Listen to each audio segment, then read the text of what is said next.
Olá, está começando o Café Filosófico e hoje eu converso com a professora Maria Cristina Longo Cardoso Dias, minha colega. Bem-vinda, Maria Cristina, tudo bom? Tudo bem. Obrigado pela presença. Eu é que agradeço. A ideia é a gente conversar um pouco sobre um dos teus pensadores, né? Assim, que você desenvolve pesquisas, que é Karl Marx, né? E a primeira pergunta que eu te faço é assim, né? Qual a relevância que ainda o pensamento marxiano ou marxista pode nos oferecer no século XXI, ele que é um pensador do século XIX, que se enfrentou às origens do capitalismo? Fala um pouquinho sobre isso, para começar. Eu penso que a relevância é enorme, né? Primeiro porque ele é um pensador que sistematicamente tentou verificar qual, digamos assim, o objetivo das organizações sociais, né? Por que nós nos organizamos socialmente? Isso aí não só nesse modo de produção, mas nos outros modos de produção, né? E aí, com o seu método materialista histórico, ele e Engels, né? Eu sempre gosto de falar dos dois porque são dois pensadores que pensaram muito juntos, né? E contribuíram muito para o pensamento um do outro. Eles dois tentaram descobrir, digamos assim, né? Já que eles se enunciavam cientistas, quais são as leis de movimento da história. E isso inclui o momento em que a gente vive também, né? A não sei que a gente pense que a história acabou, né? Mas penso que não, né? Já que existe sociedade e cultura humana, existe história. E é interessante a gente tentar, do ponto de vista de Marx, né, compreender essas leis de movimento da história. Então, e ao compreender essas leis de movimento da história, a gente pode compreender para onde a gente está indo ou tentar entender contra o que a gente tem que lutar, né, para, no final das contas, conseguir um tipo de mundo mais acolhedor e confortável para os seres humanos. Eu acho que esse era o objetivo de Marx e Engels ao interpretar o capitalismo e criticá-lo. Tanto Marx quanto você eram economistas, você é economista também, formada, e filósofa, né? Então, esse viés econômico, que hoje em dia também está muito em voga, né? Você falou no materialismo científico, não, você falou as outras palavras, né? Uma concepção materialista da história, vamos dizer assim. E tem, claro, no caso de Marx, tem essa coisa de pensar tudo a partir dos meios de produção, dos modos de produção, né? E, claro, o capitalismo aparece, você indicou que ele tem uma mudança radical. E eu gostaria que você falasse um pouquinho mais sobre isso, ou seja, essa mudança, a ruptura, digamos, do feudalismo para o que é o sistema moderno, o capitalista. Que transformações surgiram a partir daí, né? Que mudanças de relações pessoais, sociais, né? Eu acho que o ponto interessante do Marx e Engels com esse método materialista histórico de análise da história e das sociedades que assim, eu penso que não é que eles escolheram o modo de produção aleatoriamente para explicar a sociedade. Eu penso que eles verificaram ao longo da história que as nossas relações, as relações humanas, elas são pautadas principalmente pelas relações de produção. Mesmo que a gente não queira, a gente é obrigado a trabalhar, né? Então, eles vão dizer assim, a gente faz uma análise da história pelo método materialista histórico, a gente percebe que as sociedades, elas se organizam, em primeira instância, para produzir os bens, para manterem os homens vivos. Então, assim, é uma necessidade, né? Não é uma questão de escolher aleatoriamente a economia ou o modo de produção como um cerne, né, da organização social. É uma questão de necessidade, né? O Marx e Engels dizem na ideologia alemã, os homens, antes de serem críticos, filósofos, artistas, políticos, eles precisam conseguir os alimentos, os bens necessários à sua sobrevivência. Então, para eles, as sociedades, elas se organizam em função disso por uma necessidade. E aí eles vão... tem um livro bem interessante, né, do Engels, que se chama Origem da Família, Propriedade Privada e do Estado, em que ele vai mostrar que as sociedades, ao se organizarem para produzir, elas podem se organizar de inúmeras formas, pautadas em classes ou não, né? E a sociedade feudal, né, que foi a tua pergunta, ela é uma sociedade pautada em classes sociais. Você tem uma classe que basicamente trabalha e produz as riquezas, né, que é a classe dos trabalhadores e dos servos, e você tem uma classe que se apropria dessa riqueza, né, que são os senhores feudais, os donos de terras. Não, tem uma coisa que eu acho muito interessante em Marx, que é, digamos, que essa coisa que você diz, o homem se vê lançado, já se encontra sempre um processo de produção. Isso significa um afiançamento da realidade, de produção de bens, ele precisa se manter vivo. Mas há também, por outro lado, uma mudança radical na concepção do que é trabalho, por exemplo, na Idade Média ou antigamente, né? No mundo antigo. E o trabalho na modernidade ganha um outro caráter, né? E passa, inclusive, eu diria, ganha um caráter moral, né? Se você não trabalha, você é um marginal. Por aí também vem as críticas aos indígenas, que cultuam, de certa forma, a preguiça, né? Sim.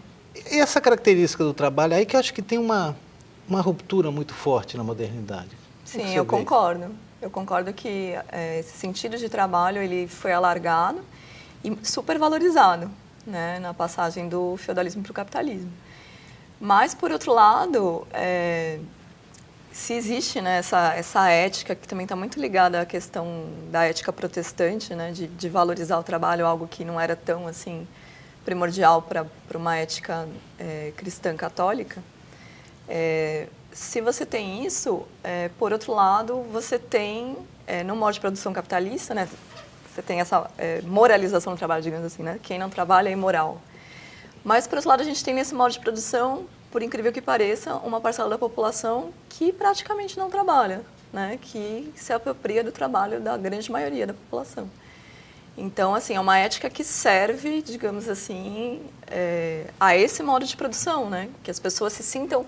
Elas não só têm a necessidade de trabalhar para se sustentar, mas que elas se sintam moralmente envergonhadas se elas não trabalharem. Embora exista uma classe que trabalha menos. Que trabalha muito menos, ou quase nada. Porque hoje, né, se a gente pensar os donos do grande capital, eles têm, enfim, aquelas pessoas que administram o dinheiro deles, etc. É interessante como você falou no protestantismo, né, como essa ética protestante, né, eu lembrei logo do trabalho do Weber, né, parece, a gente olha assim, as regiões que foram habitadas ou colonizadas pelos reinos católicos, né?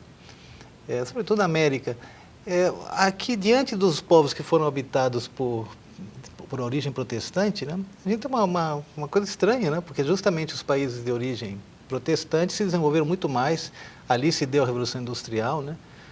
Tirando o Weber, como é que você interpreta isso? Sem contar com o Weber, vamos dizer assim. Uhum. Bom, eu acho que primeiro tem a questão dos tipos de colonização, né?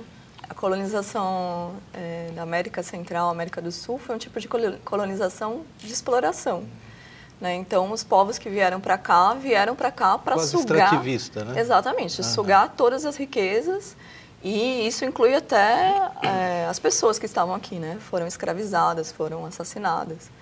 Enquanto que na América do Norte você tem um outro tipo de colonização, né? Os povos que foram para lá, eles não foram, digamos assim, com esse compromisso de levar riquezas para a metrópole, né? Eles foram realmente construir a vida, as suas vidas lá, né? Não que eles também não tenham promovido genocídio em relação aos povos indígenas, etc., né? E não tenham usurpado toda a terra dos índios, né? Que, afinal... Mas eles eram protestantes, né? Exatamente.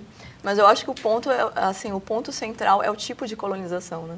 Porque a gente vê em outros países também que tiveram tipos de colonização que não foram assim tão ligados à exploração, né? Tão ligados assim a essa questão de levar riquezas para a metrópole, tendo se desenvolvido mais, né? Desse ponto de vista. Uhum. E agora voltando então um pouco para a nossa realidade, a gente comentou agora há pouco, né?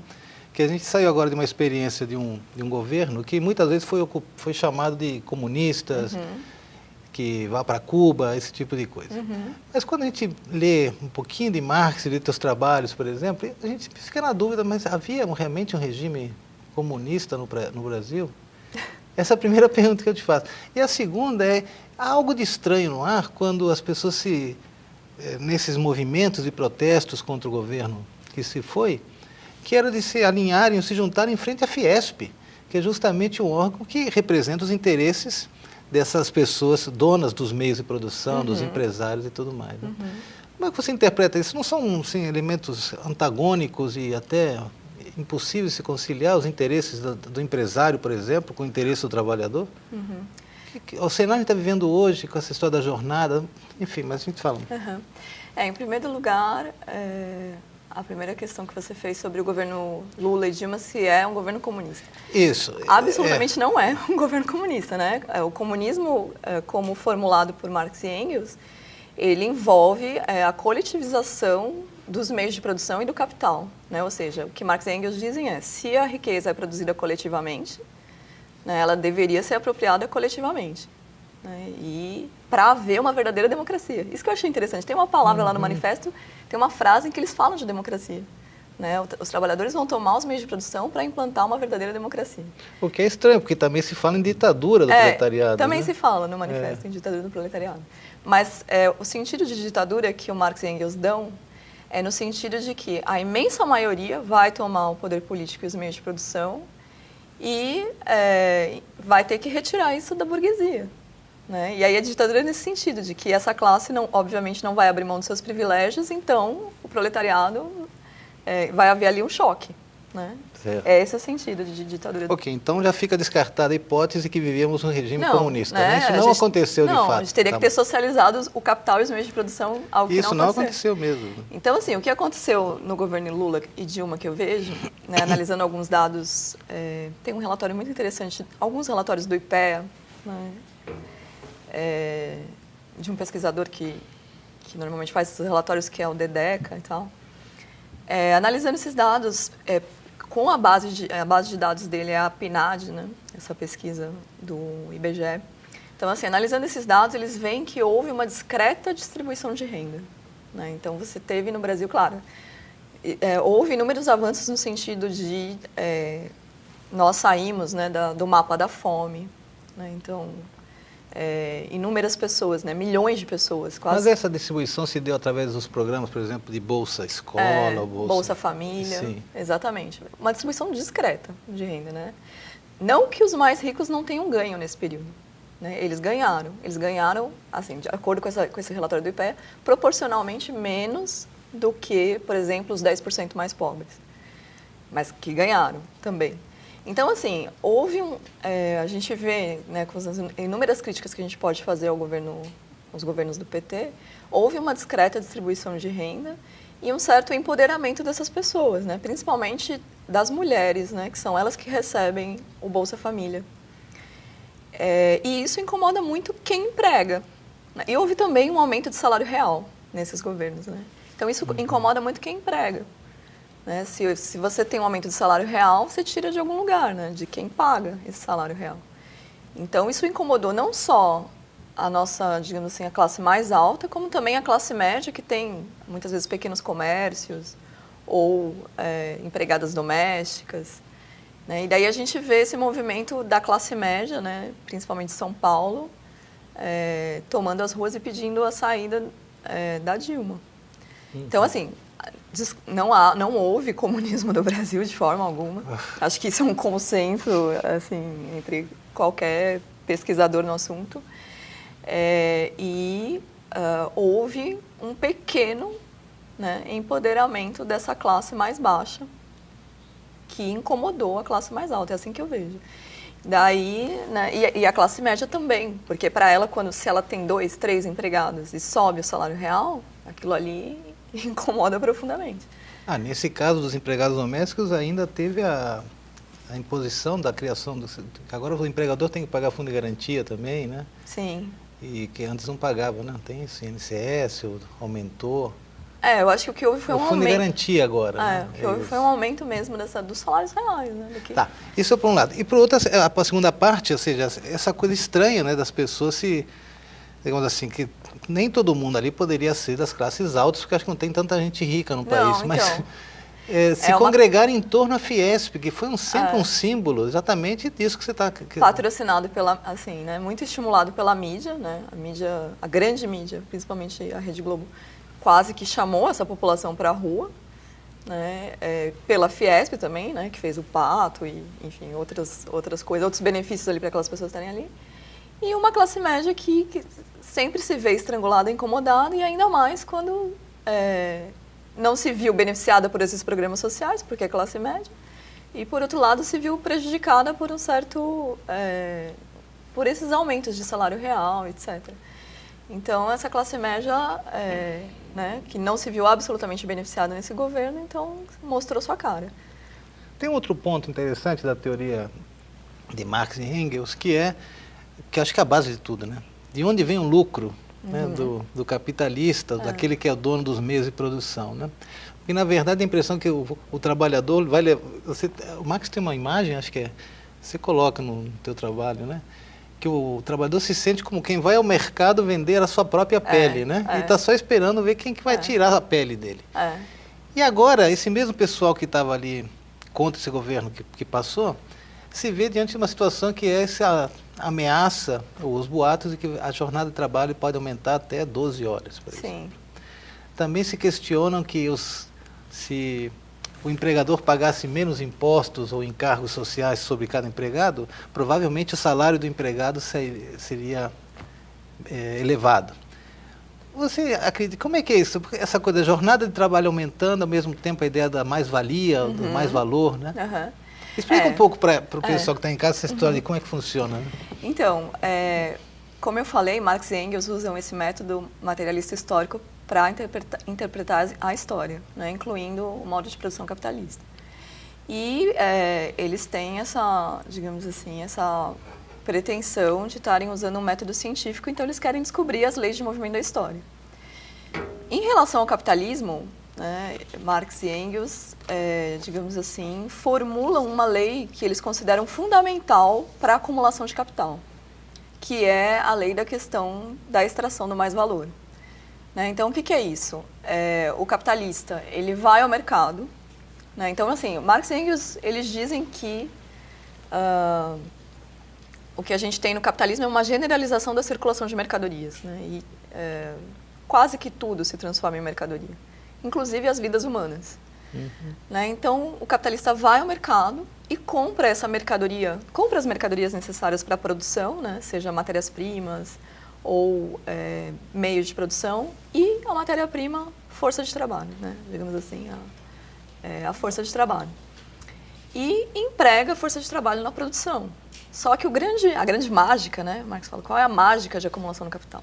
A mágica de acumulação de capital está na diferença do que o trabalhador recebe em relação ao que ele produz. Então, ele sempre vai produzir mais do que o que ele vai se apropriar. E esse valor a mais do que o que ele produz é apropriado pelo capitalista, certo? Então, e todo esse valor a mais que os trabalhadores produzem são riquezas, são as riquezas sociais que são apropriadas pelo capitalista. Que ele vai, né, enfim, ali produz certas mercadorias, vai levar ao mercado para tentar acumular capital na forma de dinheiro. E é mais interessante ainda, por exemplo, nos últimos capítulos do livro 1 do Capital, o Marx vai descrevendo como que essa acumulação se amplia. Porque o capitalista, ele extrai mais valor, tenta extrair cada vez mais valor, seja incrementando a tecnologia para o trabalhador se pagar em menos tempo, seja aumentando a jornada, e reinveste isso na produção, para ampliar seu capital. Só que Marx diz, bom, ao fazer isso, ele precisa escoar essas mercadorias, então ele precisa conseguir novos mercados, né? Então, daí essa ânsia, né, de cada vez mais vender mais e cada vez ampliar os mercados. E também Marx e Engels explicam as guerras, né, no capitalismo através disso, né, essa necessidade de conseguir mais recursos naturais ou mais mercados, ou mesmo destruir um país e depois construir o país. Né? E as próprias crises, né, de superprodução. Isso que eu ia tocar agora. Parece que a crise é uma coisa inerente ao sistema. Ele algo se nutre disso. Né? É algo inerente ao sistema. Né? O Engels, no livro do Socialismo Utópico Científico, se eu não me engano, ali no fim da década de 60 do século XIX, ele descreve que o capitalismo já estava na sua 6ª crise. Ou seja, é um modo de produção inerente cujas crises são inerentes, né? Então, o capitalismo, ele surge como o capitalista, né? Ele surge como essa figura, né? É interessante que às vezes Marx ele usa ironias, ele usa referências a Shakespeare. Então, assim, ele fala, né? Surge o nosso personagem aqui, o capitalista. Ele é aquela pessoa cujo quase objetivo de vida é acumular o capital. Então, ele é impelido por isso. E essa busca, né, essa caça apaixonada por valores e por capital, como diz Marx, ela não tem medida, ela é desmedida. Ela é desmedida e, ao mesmo tempo, parece ser inumana, né? Porque essa exploração é sempre exploração do homem pelo homem. Né? É sempre exploração do homem pelo homem. Quanto mais... Então, aí que está essa contradição, né? Quanto mais ele gasta vidas humanas, mais capital ele acumula. Né? Então, quanto menos ele pagar de salário, e quanto mais ele estender a jornada de trabalho, quanto mais ele intensificar o trabalho, ou seja, né, o trabalhador, suponha, né, reduzido a uma máquina que tem que produzir o máximo ali naquele tempo. mais ele acumula capital. Então, assim, essa é a lógica de produção e reprodução do sistema. É muito sintomático que nesse momento em que se expulsaram os comunistas do governo, os chamados comunistas, apareçam propostas desse tipo, que parece que a gente está retrocedendo assim, aos primórdios da Revolução Industrial, né? E que aumento de lucro significará mais exploração, né, do trabalhador. Né? Mas eu vejo isso como algo inerente a esse modo de produção, porque se o capitalista acumula capital, quanto mais ele extrai esse mais valor do trabalhador, seja aumentando as jornadas, seja intensificando o trabalho, seja incrementando a tecnologia, mais ele vai tentar fazer isso. Agora, o que a gente teve aí, a gente teve um período de capitalismo com o chamado socialismo real, ali com todas as críticas que a gente pode fazer, mas que, digamos assim, geraram um estado de bem-estar social na Europa, né? Uma certa resposta àquilo. Como a gente não tem mais esse contraponto, a gente tem agora, e a gente vive também num período de crise, né? Em que os países não estão crescendo tanto, e, portanto, os capitalistas também não estão aumentando tanto seu capital. Então, a gente tem um momento de tentar socializar essas perdas em cima dos trabalhadores, retirando direitos sociais. E isso está acontecendo quase que globalmente, né? Sim, esse barateamento dos contratos de trabalho. Mas nosso tempo está quase acabando, mas aí eu não queria que a gente terminasse essa conversa sem que você abordasse que foi essencial no teu trabalho, pelo menos que eu tive acesso, que é essa ideia de pensar que, ainda que dentro de um sistema capitalista que é regido por valores como a opressão, a ganância, a exploração do homem pelo homem, etc., possa haver um lugar, uma perspectiva, uma possibilidade de abertura para novos valores, uma nova ética. Fala um pouco sobre isso, porque parece um pouco paradoxal, mas parece que é o único caminho, né? E como isso também significa mudar os próprios modos de produção. Né?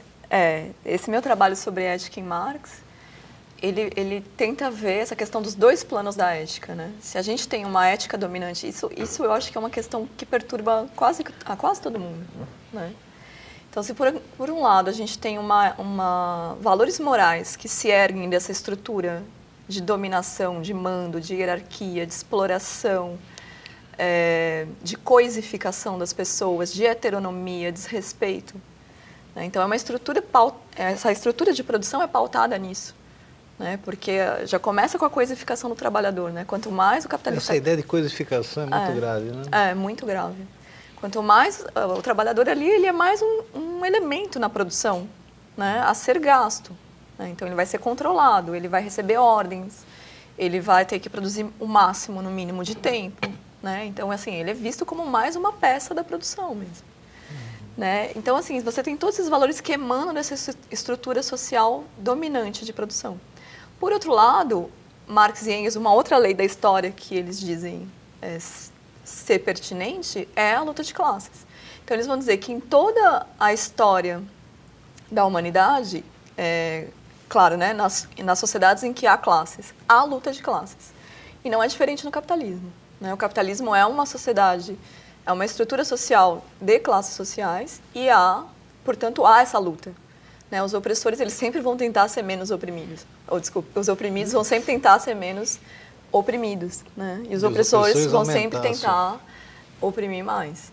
Então, essa luta de classes existe. E nessa luta, o que acontece? Né? Então, se o trabalhador está sujeito à coação, né? É uma certa violência, ele tem que trabalhar, muitas vezes, em trabalhos que ele não gosta, né? Que ele não se sente realizado, que ele não tem prazer, que ele não usa a sua criatividade.